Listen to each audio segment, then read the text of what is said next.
Cette histoire se passe dans un village de Corse. Un jour, un Anglais est venu s'installer. Monsieur Smith. Il s'est installé dans cette maison, On dit Smith. un peu à l'écart du village. Il est anglais. Il avait avec lui son majordome, un Français, qu'il avait pris au passage.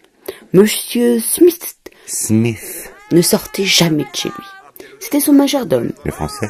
oui, qui faisait les courses. Alors naturellement, les gens du village causaient. Qui c'est celui-là? Qui c'est celui-là? Vous avez l'air bizarre. bizarre. Il ne sait pas d'où il vient. C'est même pas l'Angleterre. L'Angleterre, c'est loin. Mais l'Angleterre, c'est loin. Habitait dans ce village un juge à la retraite. Et ce juge jouait en même temps le rôle de policier dans le village, d'enquêteur. Ah, comme Sherlock Holmes. Alors, tout naturellement, tous les gens du village se sont adressés à lui pour en savoir un petit peu plus sur ce mystérieux monsieur Smith. On dit Smith. Le juge ne pensait pas l'aborder comme ça. Non, il avait remarqué en rôdant autour de sa maison qu'il sortait des fois pour aller à la chasse.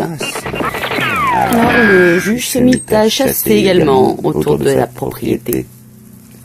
C'est comme ça qu'un jour, il a tiré un faisan avec le fusil. Le faisan est tombé par terre et tout de suite les deux chiens, celui du juge et celui de monsieur Smith, sont allés le ramasser. Smith, on dit Smith parce qu'il est anglais. C'est le chien du juge qui a gagné. Alors il l'a rapporté. Seulement, c'est bien monsieur Smith qui l'avait tiré. En bon gentleman, le juge a offert le faisan à l'anglais. Attends, je fais l'anglais.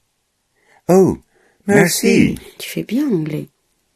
Vous êtes un vrai gentleman. J'apprécie beaucoup. Et le juge en a profité pour engager la conversation. Ils ont parlé du village, de la vie, de la chasse bien sûr.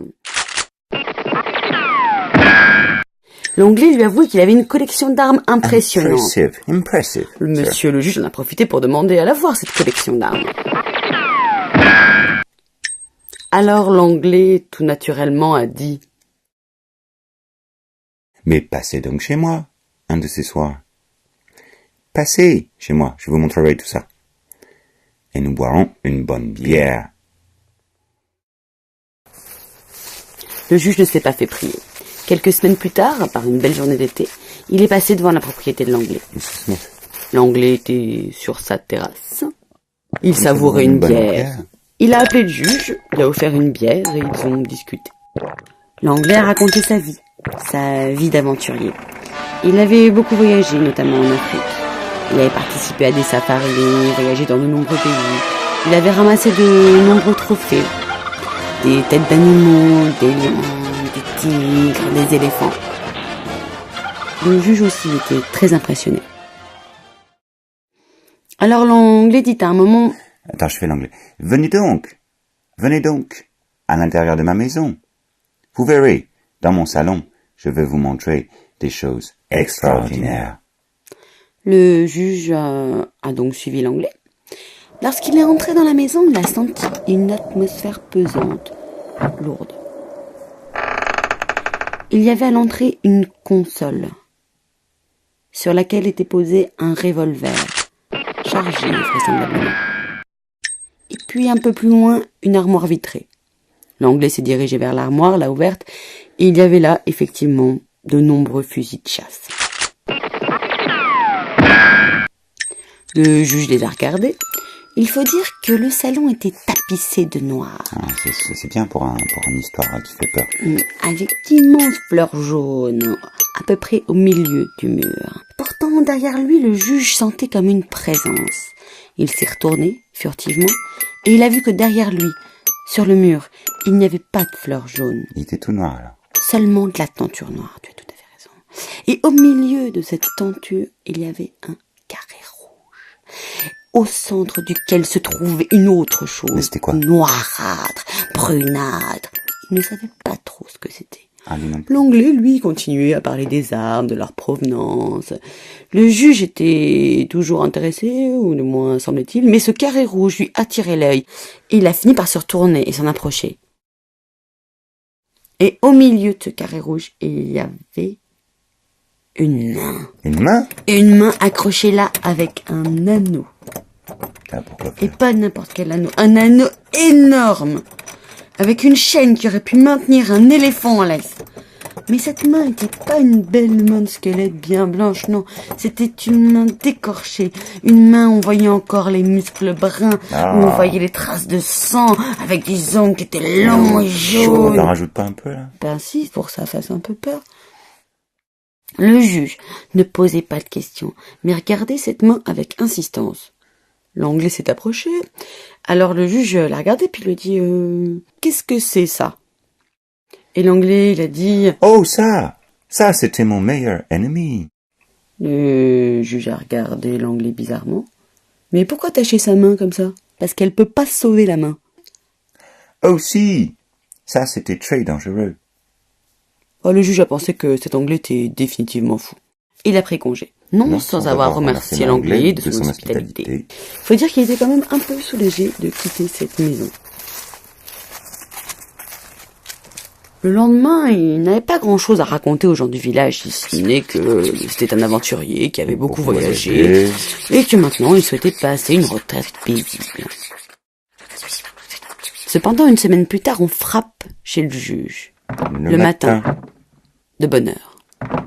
Monsieur le juge! Monsieur, venez vite, il s'est passé quelque chose, un grand malheur chez l'Anglais. Chez l'Anglais? Ah. Non. Le juge s'est levé, s'est habillé précipitamment et est arrivé chez l'Anglais. Il y avait déjà la police partout. Le commissaire de la ville voisine, des gendarmes un peu partout. L'Anglais a été assassiné! L'Anglais a été assassiné, monsieur le juge. Assassiné? Assassiné? Oui, venez. À nouveau, le juge est entré dans la maison. Toujours la même sensation. Puis dans le salon toujours noir. Il a remarqué que le revolver était toujours sur la console et toujours chargé. Au milieu de la pièce, il y avait l'Anglais, couché sur le dos. Pas sur le ventre. Le juge s'est approché, il avait les yeux ouverts. Mais ses yeux exprimaient une terrible peur. Terrible. Le juge s'est penché et il a remarqué là dans le cou 4 points d'un côté et un de l'autre. Étranglé? 4 et 1. Étranglé? Étranglé d'une seule main? Eh ben oui, 4 et 1, 5. Mais quelle force, quelle puissance! Et en se penchant un peu plus, il a remarqué que entre ses dents, l'Anglais tenait un bout de doigt, un bout d'index.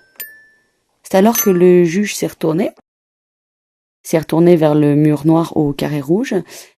Et là où il y avait eu cette main décorchée, noirâtre, brunâtre, il n'y avait plus rien qu'une chaîne qui pendait. La main avait disparu.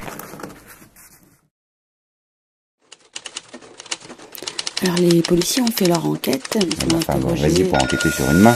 Oui, mais bon, ils ont interrogé tout le monde, le majordome, les voisins, et puis très rapidement tout le monde a été mis hors de cause. Parce que qui avait pu tuer cet homme que personne ne connaissait, enfermé dans cette pièce? Enfin, qui? Ou quoi? Ou quoi?